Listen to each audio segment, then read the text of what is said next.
Hey guys, LevelCap here. Today is Monday, which means it's time for an episode of Loadout, the series where you guys, the viewers, get to pick a gun and customization for me to use. The way you do this is you leave a comment down below letting me know what kind of weapon and accessories you'd like me to run with, and I will pick one of the top rated comments for the next episode. Today's top comment comes from 11, who says, Loadout Swiss Assault. Class is going to be the support with a primary of the Sg553, optic is the PKA, accessory is the laser sight, barrel, heavy barrel, underbarrel is the stubby grip, camo is going to be flat adaptive. Secondary, we're going to have the P226, another Swiss gun with the ghost ring, laser sight, heavy barrel, and flat adaptive camo. We'll have C4 for Gadget 1 and the XM25 smoke for Gadget 2.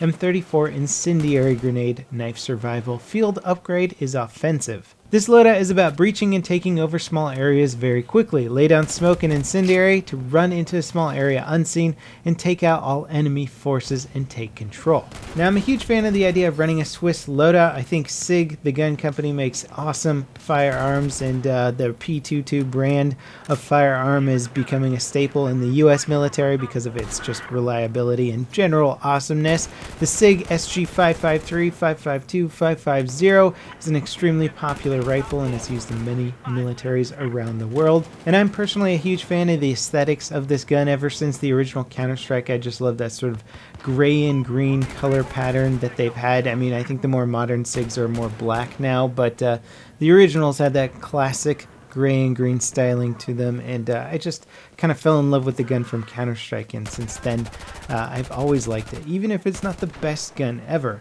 Fortunately though, the Sig Sg553 is actually still pretty good in Battlefield 4. It has a very admirable rate of fire at 830 rounds per minute, dealing 24 maximum damage, so you're going to be able to drop people very quickly at medium and close range. The recoil is not the lowest on the charts. It's not bad for a carbine, but once you start pushing past medium range, you're really going to have to tap fire this weapon to get shots. It's certainly doable on PC, and if you have good recoil control. Plus, if you're using something like an angled grip, you can reduce the first shot recoil even further. The stubby grip could potentially help.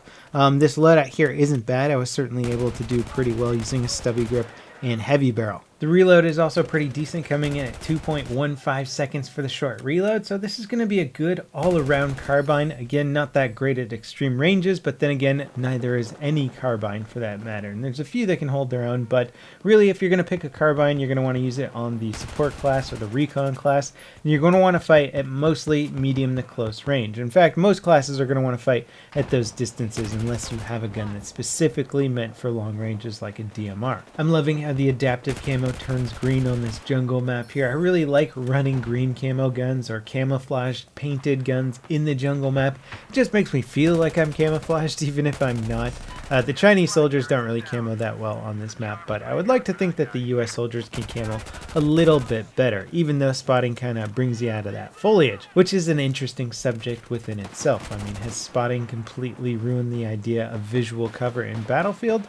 I would say mostly, because you can't really hide in bushes anymore. All somebody has to do is kind of spam spot an area or flip out a FLIR optic or something like that, and all of a sudden you stand out like a sore thumb. Now, oddly enough, I found myself playing a capture the flag game mode, which is total chaos on this map. It can be fun, but it turns into a lot of spawn camping and a lot of intense infantry combat moments, which is a great place to test out the Sg553 and this loadout. Granted, I didn't have a huge amount of use for C4, and the XM25 smoke grenade rounds are sort of useful. They were mostly just useful in trying to block off windows from houses. If I knew a guy was shooting out of one and I wanted to push the house, I could shoot one by that wall and it would block off a single window. Unfortunately, the smoke cloud from the XM25 just isn't quite big enough to give me a good concealed area to push up from. I probably would have rather run smoke grenades instead of the incendiary, since the incendiary just isn't that effective in general, and it gives plenty of people time to get away from it. It's good for flushing people out of areas, but it's only if you can guarantee get the kill after they come running out of that area, and in Battlefield, anything goes. Now, I'm almost on the flag point here. Actually grabbing the flag in CTF is worth 400 points, which is nice since it's pretty much a guaranteed death, especially on this map just because it's so open around the flag. It gets totally crazy. I'm not saying it's impossible to cap the flag. I have done it before and it's cool, but it's definitely a place where a lot of people are going to hang out, camp, and farm kills.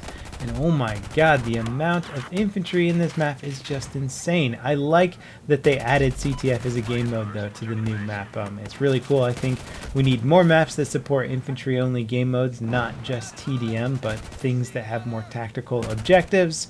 You could argue that Domination is that, but for some reason Domination is just not alive in the PC server list anymore. I don't know why it's not popular. It doesn't make a lot of sense to me. Maybe because the actual capturing of objectives in Domination is worth so few points that it doesn't really make sense to get on those points, and that people weren't playing the objective in the first place. But I feel like just a little bit of point retweaking in Domination could fix that, and they could bring back that as a more popular game mode, because I personally prefer Domination over just straight up TDM. I think it's a better way to sort of focus the gameplay, focus the combat, and make certain areas of the map a little bit more valuable. Now, I do admit I made a small mistake with this loadout. I was actually supposed to use the PKA 3.4 times sight, and I ended up using the 1 times sight. Honest mistake.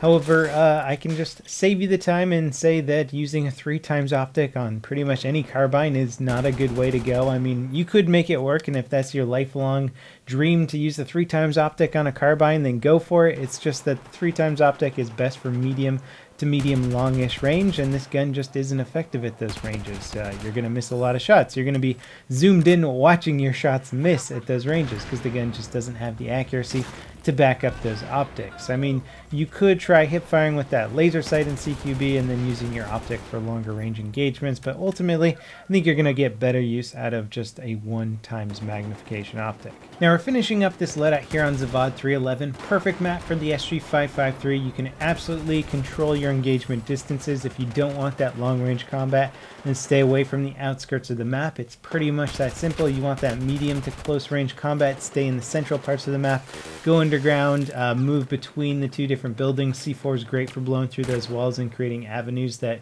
not a lot of people are used to or expecting. That's certainly one of the more underutilized tactics that I see in this game, and one of the best reasons to run an explosive grenade launcher or C4 is just to blow through those walls, create your own pathways, and flank people. I mean, flanking is basically free kills, especially when you blow through the wall and get people totally unexpected. I mean, it's just an easy kill, an easy way to move through the map. And once the wall is down, you're pretty much the first person that knows that wall is down, so you can then alter your tactics to change your pathing to move through those areas of the map instead, and it's always going to take a little bit longer for your opponents to catch on. And speaking of catching on, I'm starting to see a lot more 40 Hz tick rate servers. That's really good considering that 30 was a standard for a long time. If 40 becomes the new standard, that's awesome.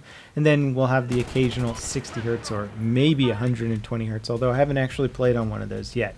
Anyway, don't forget to leave your comments for the next week's episode of Loadout. I hope you guys enjoyed, and I'll see you next time. This is LevelCap signing off.